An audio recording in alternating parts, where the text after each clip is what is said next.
بسم اللہ الرحمن الرحیم۔ السلام علیکم ورحمۃ اللہ وبرکاتہ۔ حضرت انس رضی اللہ عنہ سے روایت ہے، جو نبی صلی اللہ علیہ وسلم کے پیروکار، خدمت گزار اور صحبت دار ہیں۔ انہوں نے فرمایا، حضرت ابو بکر صدیق رضی اللہ عنہ نبی صلی اللہ علیہ وسلم کے مرض وفات میں لوگوں کو نماز پڑھاتے تھے۔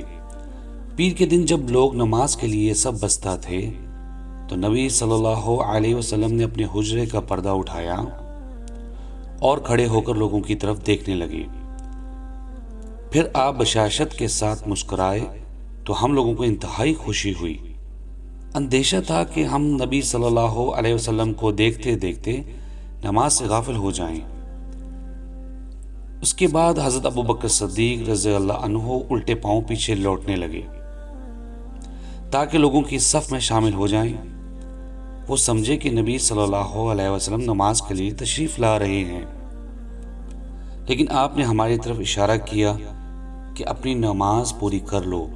پھر آپ نے پردہ ڈال دیا اور اسی دن آپ نے وفات پائی۔